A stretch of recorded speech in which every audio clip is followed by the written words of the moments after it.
ये बहुत बढ़िया सवाल है। क्योंकि ये क्रिश्चियन फेथ में बहुत ही ख़ास अहमियत रखता है और इसलिए इसे समझना बहुत ज़रूरी हो जाता है। जब पहली बार मेरी मुठभेड़ हुई इस ट्रिनिटी से, मैंने पाया कि ये कठिन है। यहाँ तक कि मुझे तो ये भी बताया गया था तो कई देवताओं को मानने वाला ईमान है। बड़ा हुआ था मैं मुसलमान परिवार में, खास करके कुरान की इन आयतों के साथ, सूरह अल मायदा 73 वर्स। और ये मुझे बिल्कुल ही साफ था कि ट्रिनिटी जो है ये तीन तीन खुदाओं की बात है, एक की नहीं है। और जब भी मैंने किसी औसत दर्जे के मसीह से पूछा कि ट्रिनिटी क्या थी, ज़्यादातर जो मुझे देखने को मिला वो था बस खाली ताकना और ये कि अरे वो तो 3 in 1 है। और मैं कहता कि नहीं, इसका मतलब क्या हुआ? 3 in 1 शैम्पू की बोतलें हो सकती, खुदा नहीं। इसका मतलब क्या है? मतलब कि क्या क्या है 3 in 1? लेकिन आमतौर पर मुझे इसका जवाब मिलता नहीं था। मैं इसको छोटा इसलिए कर रहा हूँ ताकि हम ज़्यादा सवालों को ले सकें।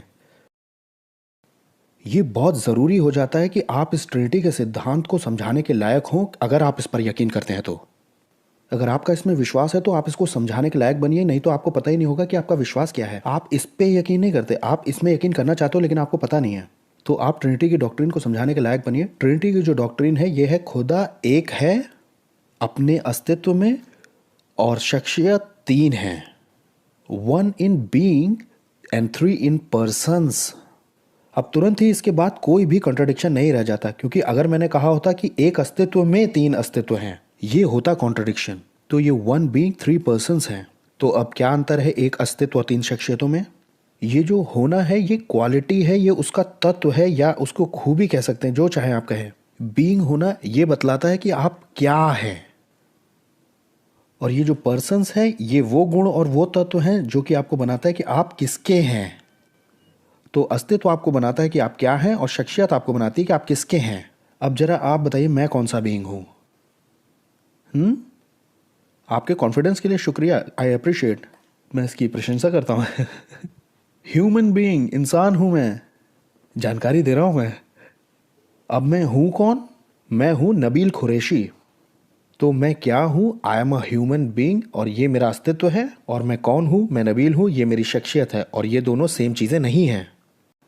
हम सारे यहाँ जितने भी हैं, हम जितने भी यहाँ पर हैं, हम सब सेम बीइंग हैं, हम सब ह्यूमंस हैं।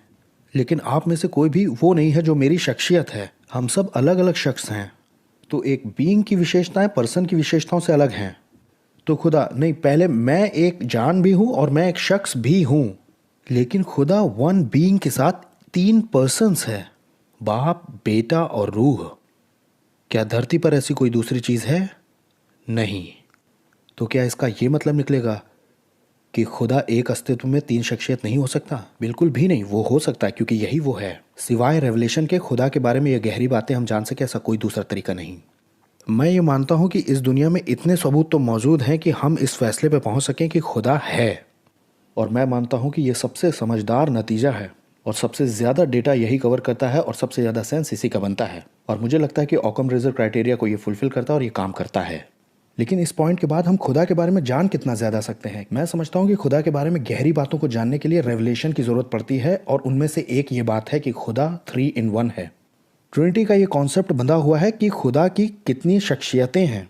कि इसका क्या मतलब है कि यीशु खुदा के बेटे हैं और खुदा बाप जो हैं वो फादर गॉड फादर हैं जीसस के। ये अलग अलग किरदार हैं ट्रिनिटी के अंदर।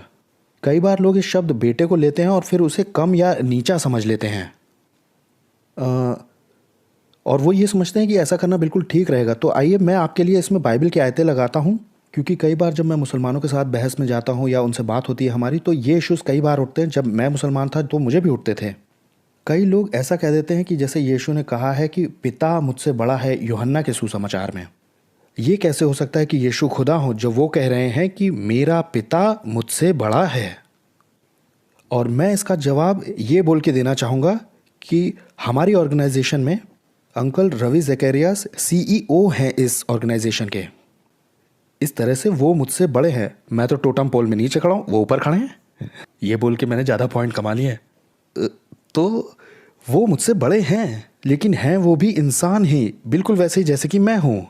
तो इनका अस्तित्व ठीक मेरे अस्तित्व के बराबर है। ये भी ह्यूमन बीइंग है, मैं भी ह्यूमन बीइंग हूँ, हम दोनों इसमें बराबर हैं। लेकिन इनका किरदार मेरे किरदार से ज़्यादा बड़ा है, और इस सेंस में मैं कम हुआ। तो जब यीशु ने ये कहा कि फादर मेरे से बड़े हैं, तो उनका अस्तित्व बराबर था लेकिन उनका किरदार अलग था। कुछ इस तरह से फोकस पड़ता है ट्रिनिटी पर जब हम स्क्रिप्चर्स को पढ़ते हैं। और ये आखिरी बात कहकर मैं अपनी बात खत्म करूंगा। लेकिन कुछ लोग कहते हैं कि नबील, पुराने नियम में ट्रिनिटी नहीं दिखाई देती है, ये तो कोई नई चीज़ है जो क्रिश्चियंस ने निकाली है। मुझे नहीं लगता है ऐसा।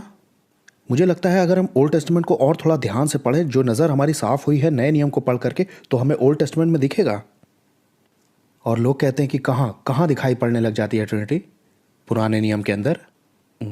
मुझे ये दिखाई देता है बाइबल की पहली किताब के पहले चैप्टर की पहली ही आयत में, जेनेसिस चैप्टर 1 वर्स 1। वहाँ लिखा है, इब्तदा में खुदा ने ज़मीन और आसमान को पैदा किया। अब आइए इसे पीछे इब्रानी में ले जाएं। वहाँ कहा गया है एलोहीम ने पैदा किया। एलोहीम खुदा का प्लूरल है। वहाँ कहा गया है खुदाओं ने, इब्तदा में खुदाओं ने। लेकिन फिर ये शब्द पैदा किया, ये इसको ऐसे ट्रीट करता है जैसे कि अकेला है। तो इब्तदा में खुदाओं ने बनाई, ये जैसे कि सिंगुलर है। तो पुराने नियम की ठीक शुरुआत के अंदर ही दिया है प्लुरैलिटी के बारे में, खुदा की सिंगुलैरिटी के अंदर। और फिर ये आपको दोबारा उसी चैप्टर में दिखाई देता है। वहाँ कहा गया है हम, खुदा अपने आप को हम कह रहे हैं जैसे कि प्लूरल हो। खुदा अपने बारे में प्लूरल ही कैसे कह सकते हैं? कुछ लोग तो ऐसे कहते हैं कि इंग्लैंड की महारानी भी तो ऐसे कहती है। वो शान वाला प्लूरल हिब्रू में नहीं लगाया जाता था, ऐसा कोई रिवाज नहीं था उस वक्त। और फिर आगे ये भी कहा गया कि हम इंसान को अपनी सूरत में बनाए, नर और नारी करके, ऐसे हम इंसान को बनाएंगे। आदमी और औरत ये उसकी इमेज है। और फिर ये प्लुरैलिटी में एक बार फिर से चली जाती है। खुदा के अंदर प्लुरैलिटी कई बार दिखाई देती है। मैं ये बोल के ख़त्म कर रहा हूँ, ये जो शब्द शमा है, जिसे कि यहूदी 2 बार दिन भर में दोहराते ही हैं, शमा यिस्राएल अदोनाई एलोहेनु अदोनाई एखाद। सुन ए इज़राइल, खुदावन हमारा खुदा एक ही खुदावन है।